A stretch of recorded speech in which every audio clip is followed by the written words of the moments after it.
For the first time in what feels like forever, a wrestling show is at full capacity, with every spare inch of Full Sail University taken up by an elephant in the room. It's really uneasy talking to you today about what happened on the show last night, when we know what's happened in the last 12 hours. The dust has barely settled. I don't even think the city's finished falling yet, to be honest. Shock and surprise are the emotions of the week in WWE, and at least on this night, we get some positive ones. This is NXT Graded.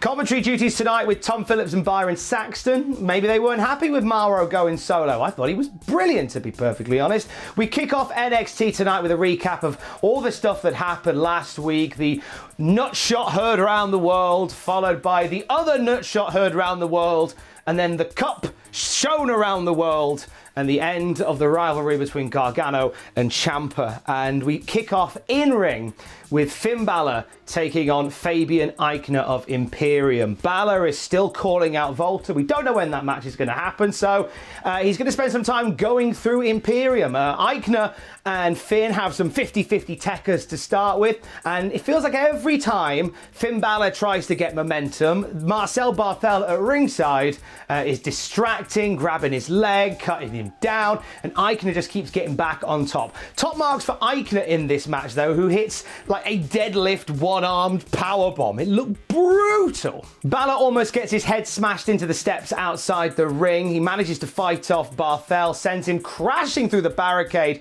with a drop kick. Back in the ring, big old shotgun drop kick to Fabian Aichner, followed by the coup de grace, and the 1916, Bálor gets the 1-2-3 over one of Imperium's lads. He then rolls out of the ring and stares down the camera and calls out Volta once again. They're fighting at some point, they just don't know when. B+ for our opening match. Really good back and forth with these guys. Fabian Aichner, solid singles wrestler.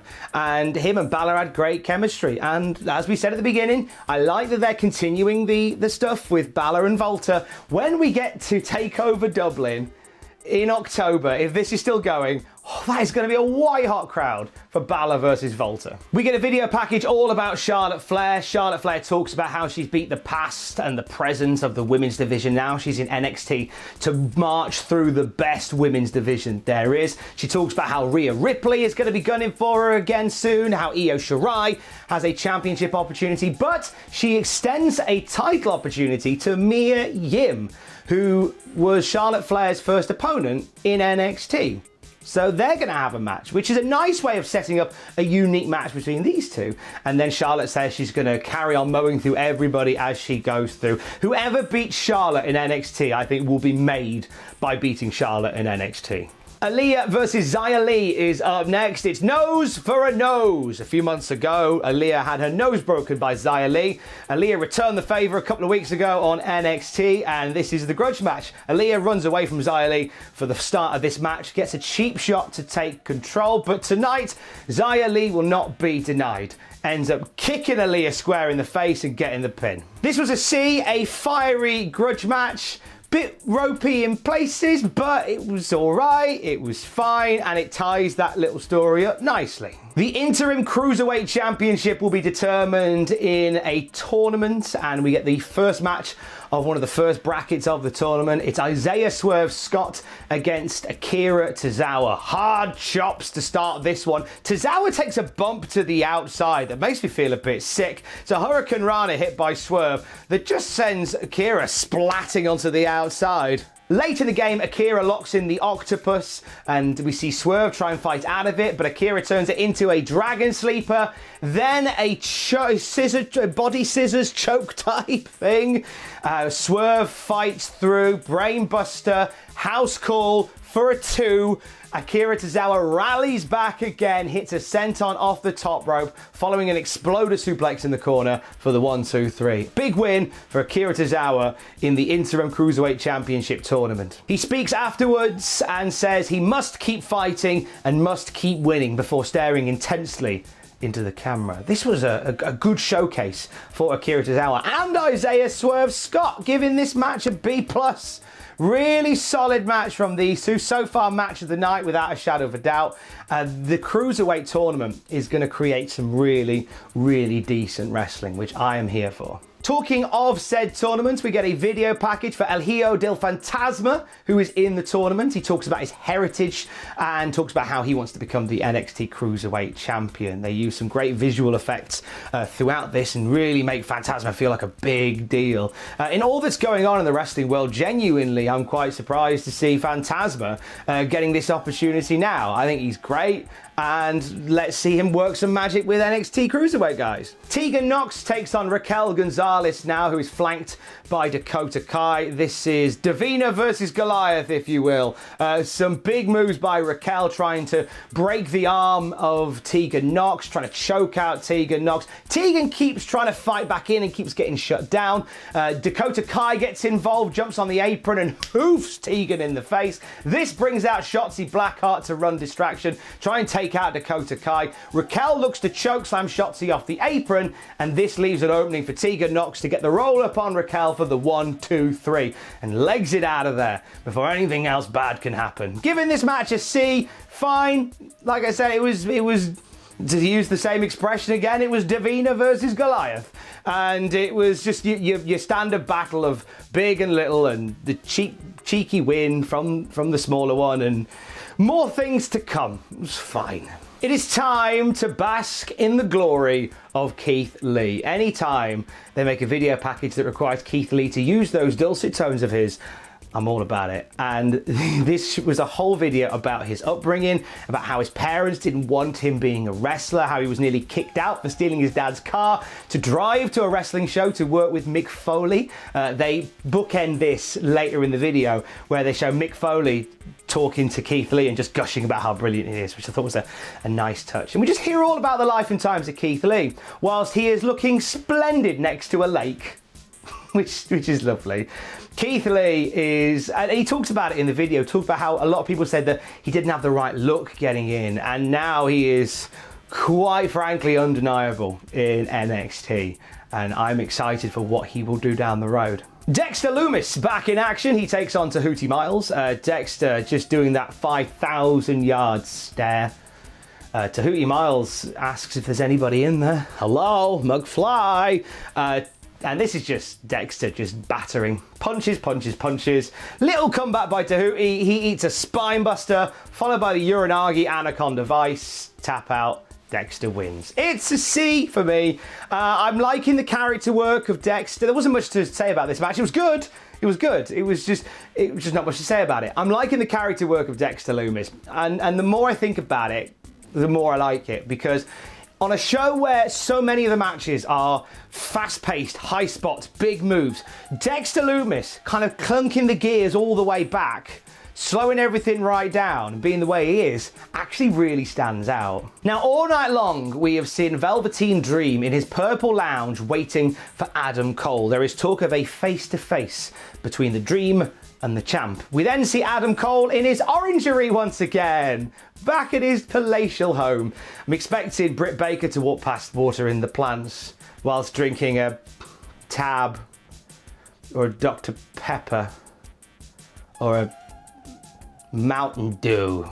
Anyway, Adam Cole says that the Dream is not worthy. And in fact, nobody is worthy of facing him for the NXT Championship. And he says tonight Roderick Strong and Bobby Fish will regain the tag titles, and soon Undisputed Era will be all gold again. Velveteen Dream makes his way out to the ring after this, and he's got a little podium set up. He calls Adam Cole possibly the greatest NXT champion of all time, but he says very soon it's going to be Dream over. And as he says this, a wild Finn Bálor appears. Bálor gets in the face of the Dream after the Dream's cleaned his glasses, which was a nice little touch. Bálor says, I don't know you, I don't like you, we haven't spoken before, but FYI, I'm the greatest NXT champion of all time, and if you do me wrong again, you've got a date with the Prince. And then Bálor walks off, to which the Dream says, oh, well, a date with the Prince? How about you pick me up next Wednesday? And we have a match. Dream and Bálor next week. Cool. They'll have fun. They'll have fun times. I'm down for this. Giving the Dream segment a B, as I say, it was just great mic work once again by Velveteen Dream, who's really, since he's come back, just had such a special aura about him. And Finn Bálor as well, simple to the point and comes out. There's a nice dichotomy between these two that I'm looking forward to seeing happen in the ring. Bivens Enterprises backstage. Malcolm Bivens says congratulations to whoever wins the NXT Tag Team Championships tonight, because they're going to be facing Rinku and Serab next. So setting that one up for down the road. We'll look ahead to next week, and we're going to get a tag team match next week with Dakota Kai and Raquel González taking on Tegan Nox and Shotzi Blackheart. And we're going to get some NXT Interim Cruiserweight Championship Tournament action featuring Drake Maverick, who Tom Phillips points out and says has a lot to prove in this tournament. And I don't know how I feel about WWE kind of making that heartfelt video from Drake Maverick about losing his job part of the story. I don't know how I feel about it.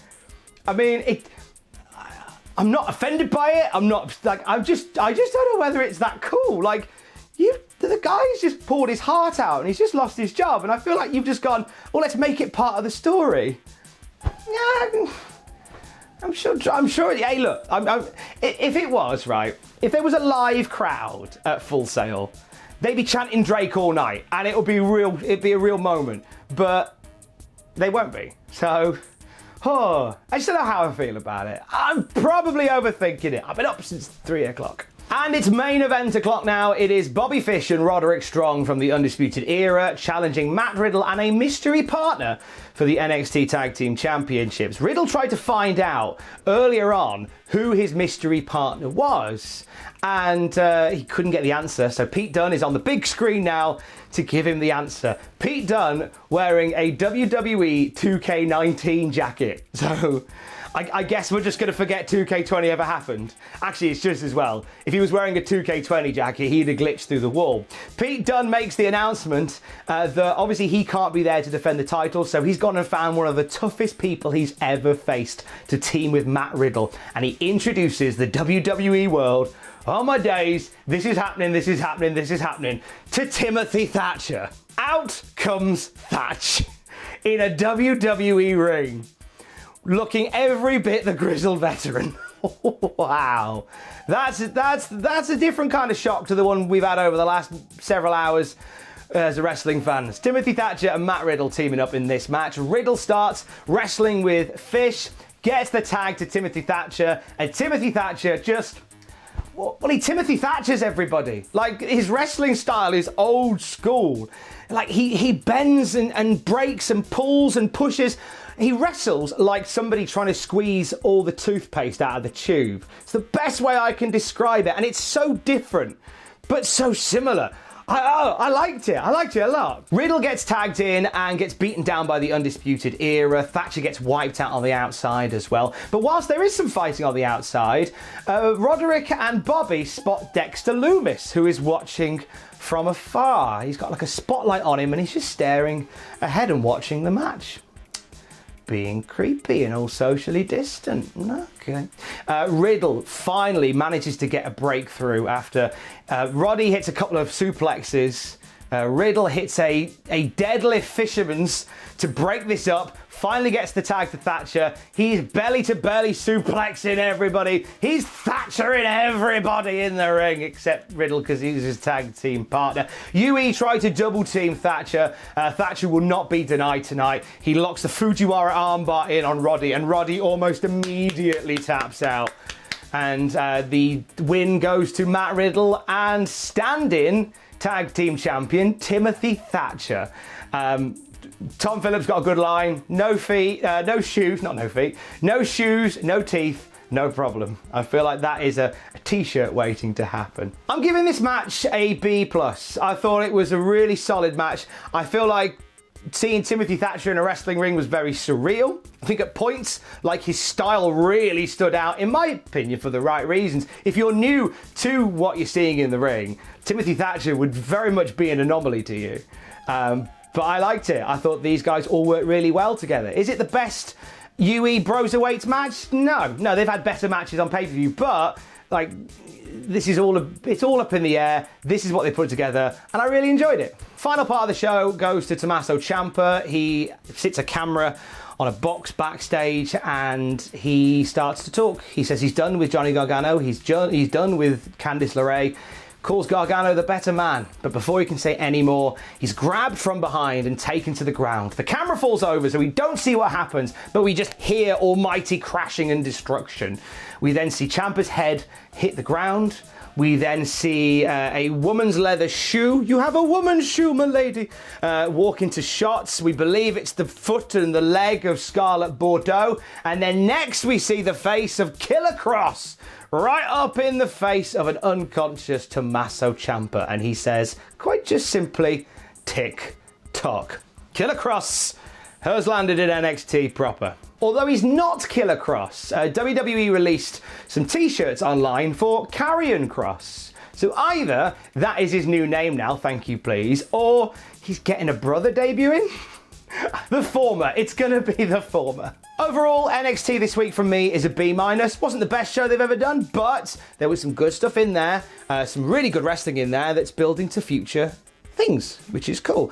The debut of Timothy Thatcher was a shock and an alarming moment, which I'm all about. It feels weird though talking about NXT with everything that went on last night sort of hanging in the air. So if I'm going to end on anything, nothing but love to everybody affected by the mass layoffs yesterday. Like it's a really horrible time, and just be good to each other. If you could do anything today, just be good to each other, and just don't be nasty online. Just don't be nasty online. If you're nasty online normally, take a break for one day. Maybe it'll change your life. Be good to each other and stay safe. Love you, bye.